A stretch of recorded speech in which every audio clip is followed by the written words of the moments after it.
Assalamualaikum warahmatullahi wabarakatuh. Welcome to my channel, KJ Easy Handicraft.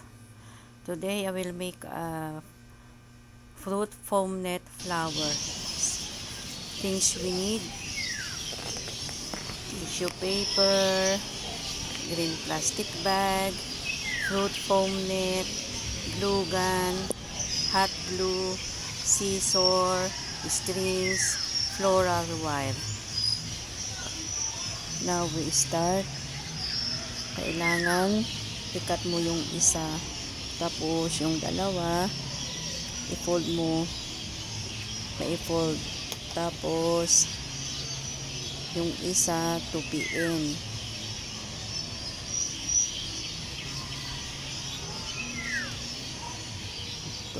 mo, tapos i-roll, ganun siya. Just follow the tutorial, easy to make. Tapos talian ng string para hindi siya mabuka.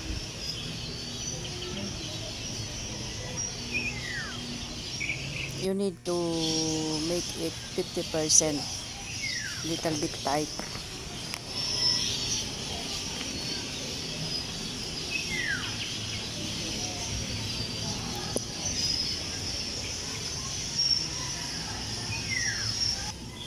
Not too tight, because it will be cut off. The foam, it will be cut off. I-follow lang ang instruction, ganyan.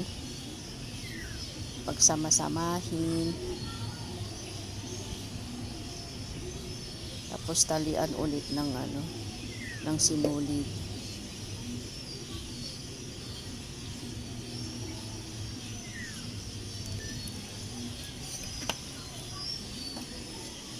Sunod, kunin yung floral wire, tapos yung tissue ikat ng maliliit, tapos ibalot yung tissue sa may floral wire para medyo maging thick siya.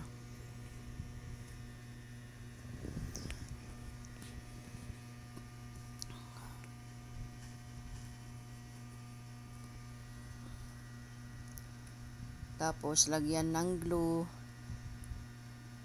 tapos balutin ulit ng green plastic. Yan po ay plastic bag.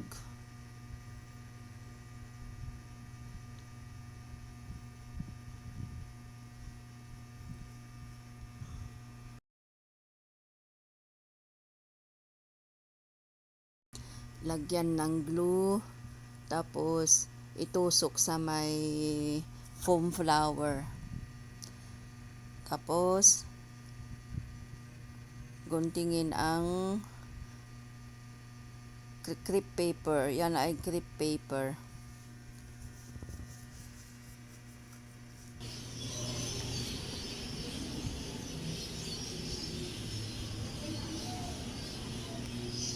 Parang leaves siya yan. Tapos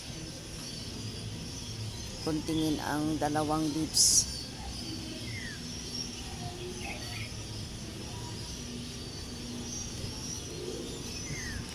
Very easy to make. You can help for the nature. Recycle anything, it need to be recycled, but you need to be patient only, because it's a lot of work.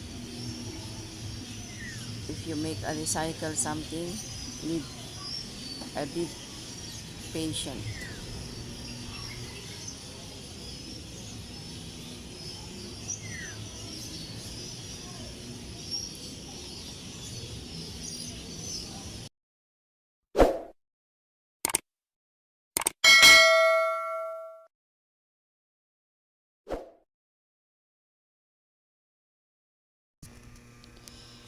Please like and share and comment below para po pag makita ko yung mga comment nyo ay mababalikan ko po kayo.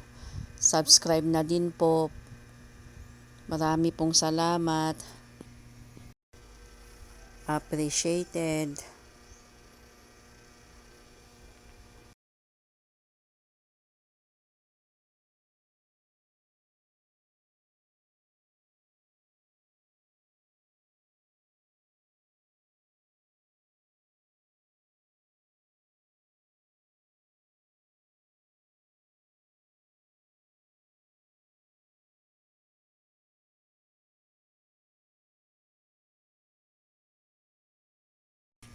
Here it is. Tapos na. Simple lang pero magandang tignan. Ayan na siya. Thanks for watching and don't forget subscribe. Thank you. Shukran.